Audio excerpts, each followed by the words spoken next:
Welcome to the Gear Garage Live Show. This weekly YouTube show covers whitewater rafting, river safety, oh God, I lost my paddle, gear, and anything else Zach feels like rambling on about. Well, it's Tuesday, and here we are again for the Tuesday live show that I do on YouTube Live, where I answer questions that have been submitted throughout the week.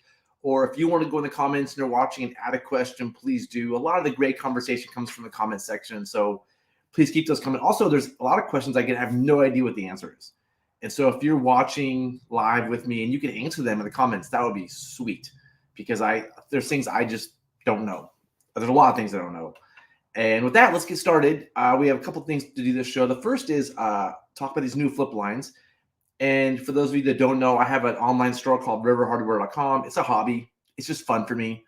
It's actually really fun for me. I get a weird hit of dopamine every time something sells. It feels really good, and I'm kind of addicted to working on it. So please be patient as I explain this newest product. And when I say working on it, it could be making the website better, taking photos, or working on products. And this is the newest product. This is what I call a flip line. And this is what I don't call it that. I think a lot of people call it that. It's just a 12-foot strand of super high-tech webbing that's pretty strong. So you could use it as a boat anchor. You can use it as a land anchor. It's not for climbing. It says specifically on it, if you can see that, not for climbing. Please don't use this for vertical access, rappelling. It's strong, but it hasn't been tested for that stuff. So who knows? I don't know if you could use it for that. I do feel comfortable with it in like a horizontal thing if there's not lives on the end of it. And this is something I feel like everybody should be carrying in their PFDs along with a knife. This is something that could be just you could throw it to somebody really quick, like a quick 10-foot, this is 12 feet, a quick 12-foot rope. You could quickly clip onto your raft and hold onto it from shore. It works great to flip the boat back over. And I would pair it with a carabiner. So it works really well with a carabiner. I'm a big fan of these Rock Exotica Pirate carabiners for a number of reasons. And so you just, leave and then clipped in, and you're ready to go for the variety of things this can be used for. This is ultra high molecular weight polyethylene, which is just the highest tech rad stuff out right now. And I thought a lot about the length and the width of this. I think 12 feet is a good length. I think that's the right length for a variety of things. So I chose 12 feet. The width is 14 millimeters. And regular webbing is an inch, which an inch is how many millimeters? Somebody knows, like 2.56, I think. So 2.56 centimeters. So 25 centimeters is an inch. So this is over half an inch. A full inch is great. I mean, wider is better, but I wanted to make this small and compact so you could carry it in your PFD pocket. So it's easily carryable. If you make it too thin and you go to grab this, it's hard to grab onto. And it can actually cut your hand if it moves through your hand. It moves too fast. So I tested a lot of different widths and sizes, and the compromise between like small in your PFD, but also usable, I felt was 14 inches. And yeah, this is just a cool thing. It's for sale at riverhardware.com. If you're looking for a flip line, if you already have one, but you want the highest tech, latest, greatest one, this is it. I think if you don't have one, you should have one. This is how you flip boats back over. Like I said, the one that gets stuck in the river and people throw you a bag, you can use this to do a 2-point anchor. You should practice first. You can use this as a land anchor in like a low load, like 3-to-1 system. I'm gonna go kayaking this afternoon, and the takeout's really tough. I'm gonna clip it onto a D-ring, get out of my kayak, or clip it onto a handle of my kayak at one spot where I have to get out of my boat, and then get out of my boat and have a leash for my kayak. So I use these things all the time, and that's why I'm such an advocate of a flip line. It can be this. You can just get a piece of rope, honestly, like tie a couple of knots at the end. These are sewn loops. So ideally, we haven't tested this completely, the sewn loop is stronger than the fabric. So if you pull on this, the fabric's going to break before the sewn loops come undone. If you tie a knot in the end of just a rope, the knot is the weak part. And so that's a weakness. But if you're just going to use some rope and have knots at each end, you're probably not going to use that for land anchors, boat anchors, which is fine. You still have this like leash you can use for your boats, or a flip line thing you can have in case your boat or somebody else's boat flips. So with that, let's get on to questions. That's our little advertisement, and I'm super excited about the flip lines. On that note, those of you that were interested in the bungee flip lines for catarafts, I think I'm going to have some available tomorrow. So check the store out tomorrow. Just quick note.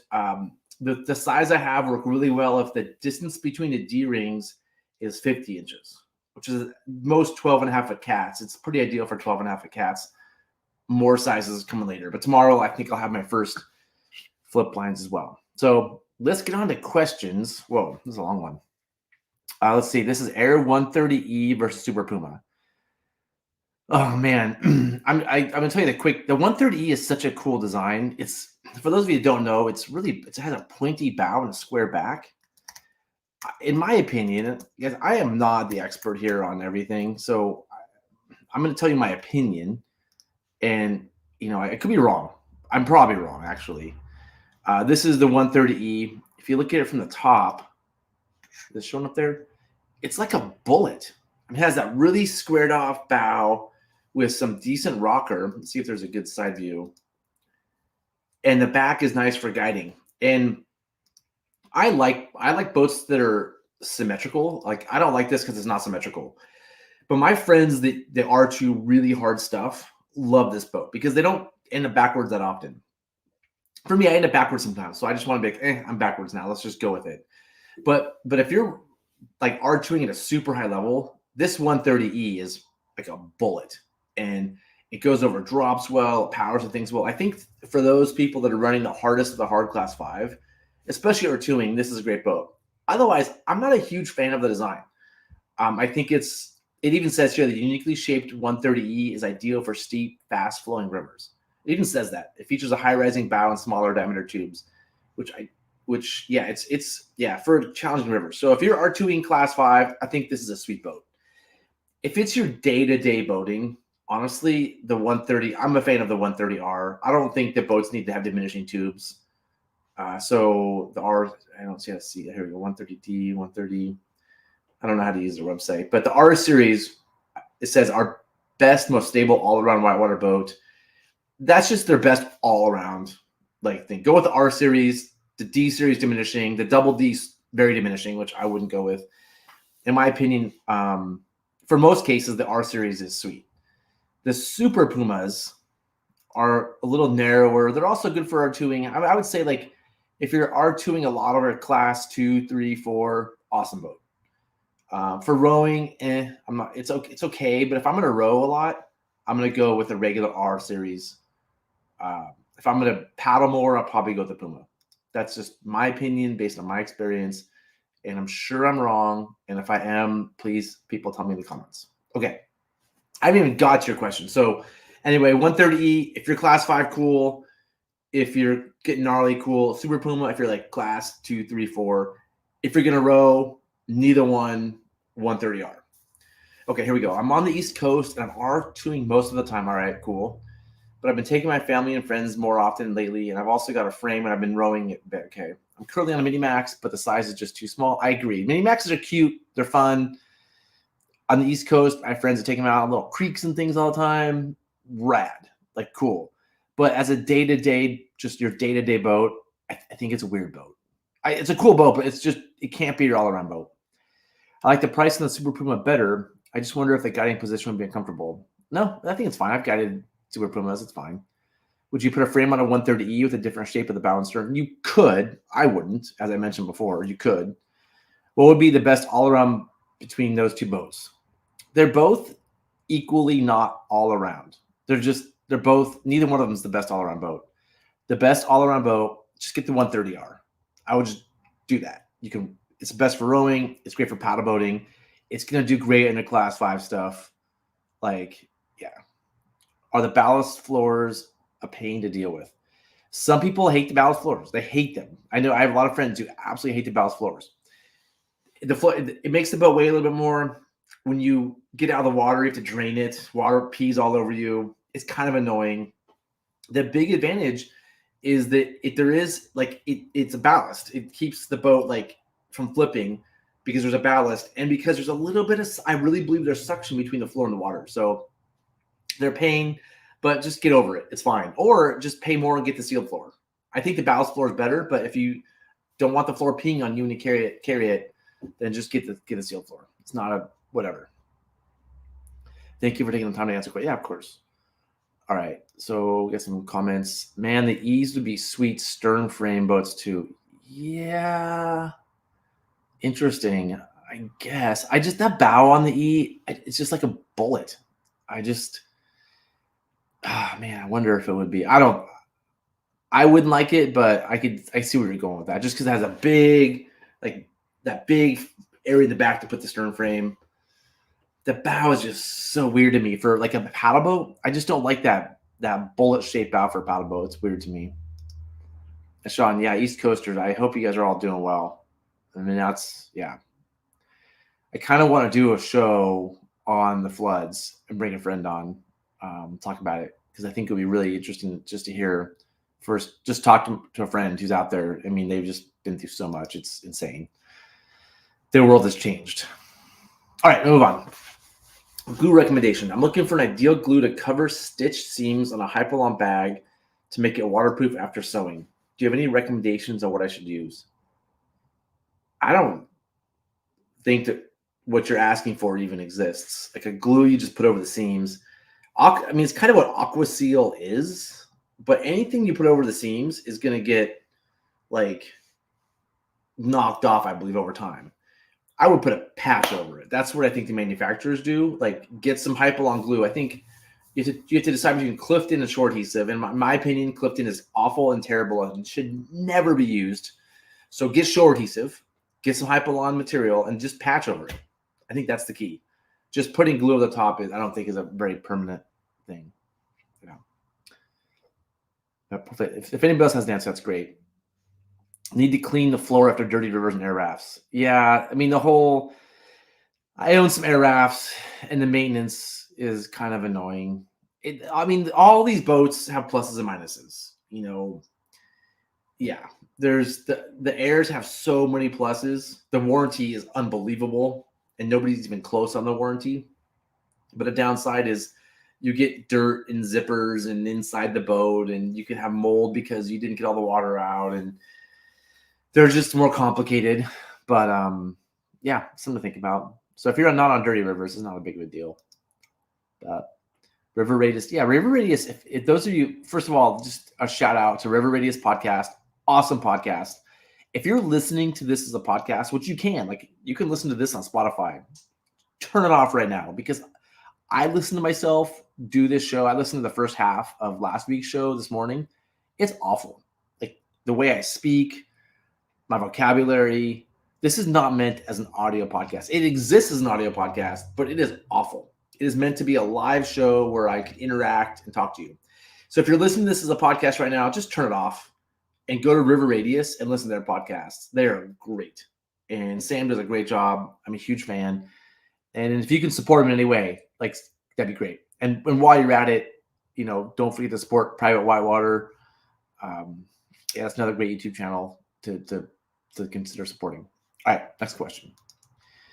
Whoa. All right, topic, unplugged.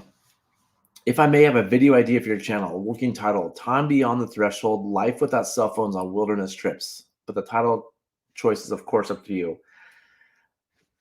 I guess I'm probably not going to make that video. Time Beyond the Threshold, Life Without Cell Phones on Wilderness River Trips. Yeah, to be really, I mean, I haven't read the question yet, but to be super honest with you, I bring my cell phone on trips and I use it to tell the time. I don't like to wear a watch on river trips, but I have my phone in my PFD. So if I need to tell the time, I can go, oh, that's what time it is. It's my camera now. I almost don't bring my camera on trips anymore. I just use my iPhone. I use it for an alarm in the morning. If I'm at work, I have to get up and make breakfast. I use it as a light sometimes. When you're hanging on the campfire and you have to stumble into your tent, it sure is nice to have a light all the time. And sometimes I'll fall asleep listening to a podcast. I'll be in the tent, I can't fall asleep, I'll throw a podcast on. So, I mean, I can't. I'm not where to speak to this. So, my question: what is it like in 2024 with cell phones and headphones? I guided before cell phones existed. I had my first guiding job. I had a pager because I would get paged when they needed a guide. Oh yeah, people booked. Come in 3 hours. You have a trip. So I had a pager. Because my first year, I had a company I worked for 3 days a week, and I rented guided for a bunch of different companies. And I just give my pager number. And I did multi-day trips way before cell phones were a thing. Nobody ever brought them on trips, and now almost everybody has their cell phones, and it's different. It's just different. There are people sitting around the chair circle because they're in reach, texting out people. That's the thing that I see once in a while. I try to discourage that because it annoys people, but I've been in line for dinner before where somebody's sat phone rings, and it's weird, but it's like, their sat phone ring, whatever. Yeah, and in the guiding world, we used to get back to the guide house after a trip. We would hang out, like the guys. We'd just hang out on the couch a lot, and we'd end up drinking a lot too because like hanging out and drinking are like tied together. Now you get back to the guide house, the first thing the guides do is run and get their phones, check their phones almost every trip. It's not bad. It's just the new world. And then when we're hanging out the guide house, instead of like us all going out hanging around together, a lot of times everybody's just on their laptops. And that's just our new world. And it's because you can check in with your family. You can check in with, I don't know, whatever. You can do homework. And so a lot of people see this as a negative thing. I just say it's the new world. And if you want to get away from cell phones, river trips have been that thing for a long time, a way to do it. And you still pretty much can. But what I notice is that people aren't. They're still bringing including me, they're still bringing their phones on trips. And we're not talking on the phone. We're not checking our Facebook yet. But that's coming because satellite connectivity for internet is in our future. And so, I mean, honestly, and I'm not going to go on a river trip and tell people like you have to put your cell phone in a bag. You can't use it. Like people are adults. They can do what they want. So in my opinion, like it's different. We hang out less face to face. People are on their phones. If you want to hang out face to face, just put your phone down and find somebody. But the reality is, I bet 10 years from now, there'll be people sitting around a campfire. 8 of 10 people will be on their phones. And I know that's annoying. I know you don't want to hear that, but that's just the reality of the world we live in. And if you want to get away from cell phones, it's not going to be possible at some point. So that's a long diatribe because I thought about this a lot. I've talked to our guides about this a lot because our guides have come to me and said, Zach, we should probably tell people they can't have their phones. And I'm like, okay, yeah, you too. You can't have your phone either. And they're like, yeah, okay, that's true. I do like, sometimes some of them will watch a TV show and they're 10 in the evening. Like, that's fine. It's life. Like, they want to watch a TV show and they're 10. They're, like, we don't all have to stare at the stars, but you can choose to. Okay, enough of my pontificating. So what's it like in 2024 with cell phones and headphones? It's different. People have phones. People on the river are listening to music sometimes. It's very annoying to me when somebody's listening to, like, they're amplified music. They're listening to a speaker. And I listen to music on a speaker sometimes, but when I go by another group, I always turn it off. I don't want to impede on somebody else's experience with my speaker. But like if I'm by myself rowing a boat for some reason, or if I'm on the sweet boat, if I'm on the sweet boat all day on the Middle Fork, I might listen to a podcast. And so I'm by myself all day, or I'm with a friend and we want to listen to a podcast. But I'll turn it off when I go by somebody. Okay, the speakers in submersible digital light shows in Trail Creek Hot Spring on Deadheads. I've never seen speakers or submersible digital light shows. I've never seen those at Trail Creek. Almost all the guys have speakers or headphones on Deadheads. It's just how it is. Just listen to music, listen to podcasts. I don't know. On my Deadheads this year, I listened to some podcasts. I haven't seen a digital light show yet, but maybe that's coming. When you deadhead, you're not supposed to stop at hot springs. So hopefully that's not. I'm more concerned about people stopping at hot springs because I don't want the ability for deadheads to be taken away. As guides, we're not supposed to impact. Like we're on a deadhead. We're not supposed to stop at hot springs. We're not supposed to do popular hikes. We're not supposed to impact the users of that river. And so, yeah, it's a thing. It might be happening. It's 2024. Is there emergence of analog in response to this digital onslaught? I think everybody's talking about it. Everybody's like, oh man, phones are terrible. Got to get out there and digital detox. I think we're all talking about it, but people in reality aren't doing it as much as you would think. Yeah, I don't think so. But I also know that sometimes people come on trips with us and they don't have their cell phones, or kids don't have their cell phones, And that's a highlight of the trip. And I want to encourage that because people love that they actually have connecting with the family. And people do love that. But as soon as I'm on the bus and we get the salmon, you hear all their phones go beep, beep, beep, beep, beep. They're just glued to their phone. That's just, and that again, that is the world we live in right now. Okay. Is there still acoustic living in the guide culture, or is it just a relic of days gone by? By acoustic living, I think you're asking, do guides still talk? Or are you asking, do guides still sit around playing music? I don't know the thing, but the culture is different. Guide culture is different. Like we used to just like get done with the trip and hang out on the couch, find like, I can think of a million times I'd be hanging on a porch with a bunch of guides, just shooting shit, watching Top Gun. We watch a lot of Top Gun, a lot of Braveheart. We drink a lot of beer. In some ways, we're healthier because we're not drinking as much. I mean, when you get a bunch of river guides hanging out after you've worked together for 1, 2, 7 days, there's not a lot of conversation left other than like talking bad about the river company you work for. And so drinking helps. And so that culture is also what's spawned a lot of the drinking problems in guiding. And so honestly, drinking's down from what I'm seeing. And part of that is just because like people go to their tent, car, whatever, and call their parents, siblings, friends, or they go play a game on their phone. I mean, yeah, there's other things to do than just sit around on a couch on a porch and drink for 4 hours. I would like to hear your thoughts and discussions in the comment section about the relationship of digital, analog, and wilderness trips. Those are my thoughts. Yeah. So I'm guessing you would have thought I would be like, oh, phones are terrible. Like, it's ruining the experience. We shouldn't allow them. I think I'm very in the middle on this. I think there's some people who will like, yeah, there's like speakers everywhere. More and more people are. I bring a sat texting device with me for emergencies. I never text out to check on the real world. But I do know guides who text out almost every night, which is fine. Like, I'm not going to stop them. I am in the middle. I bring my phone. I might listen to a podcast here and there. I won't play amplified music. I won't text out. Yeah. And I don't even text out to the office to like check in on things. Where some companies, so you have to text out every night. I don't even text out to just check in on things. So I think there's the old timers who are like, phones are ruining the wilderness. And a lot of guides say phones are ruining the wilderness. There's a lot of people who are like texting out every night, playing music everywhere, watching television. I think I'm sort of like, people have them. That's on them. If they don't, whatever. I kind of like mine, but I also pull myself away from it too.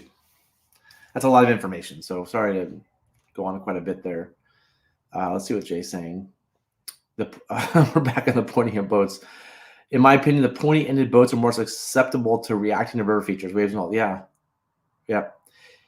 I think so too. And also, like that point is something that sticks. I feel like this way about duckies too. When you have a point and you're trying to swing past a rock, that point will hit a rock. And so I would rather cut that point off, and so I can be more maneuverable on Tentacle River. Here we go, Sean. I saw a 23-foot company gear out to the main salmon. The guide said companies are going to those, even setting up as a sweep. Are sweep boats rare on the Middle Fork salmon? No. The guide said companies are going to those, even setting up as sweep. No, on the Middle Fork, I think everybody's still using regular sweep boats. I know there's one or two companies. There's one company that has a boat that is a raft that they run like a sweep on the Middle Fork, and then it gets to the main, they switch it to an oar boat. I know that exists at least once, but I don't think that. Yeah, I mean, it's nice. Like on the main salmon, they're probably sending gear boats ahead to set camp up or to like get some things ready. A bigger boat is better. So a 23-foot boat is probably better than an 18-foot boat because you can put more stuff in it. But I think, no, I think let's say that there's about 24 companies in the Middle Fork. I can't remember. There's some weird permits. So let's just say there's 24 companies in the Middle Fork. I bet 20 of them have just traditional sweep boats. Maybe one of them doesn't have a sweep boat. I think they all do now. Maybe like one or two has like some sort of like sweet boat thing that can turn into a gear boat, or they just run a big gear boat. But I would say at least 20 of the 24, like I don't know, whatever percent that is. 80, 90. I would say 90+% will run sweet boats, and I think they'll continue to for a lot of reasons. One of them is just super cool. They're really fun to run. It's a unique thing. Another is just amazing at low water. You can get a 22-foot sweet boat down at 1.5. Getting a 23-foot gear boat down would be pretty rough at low water on the Middle Fork. So I think that's all for questions. Yeah, that's it for this week. Thanks everybody for watching. Appreciate it. I just want to remind you, if you're still watching, I am so jazzed on these flip lines. If you don't have one, I don't know, go buy one. Why not? If you have an old beater one or old technology, get one of these. I'm pretty confident you'll be stoked on them. riverhardware.com. I'll put a link. I haven't done it yet. I'll put a link as soon as we're done with the show on the YouTube channel so you can go down if you're just listening to it. And yeah, that's it for this episode. See you next Tuesday.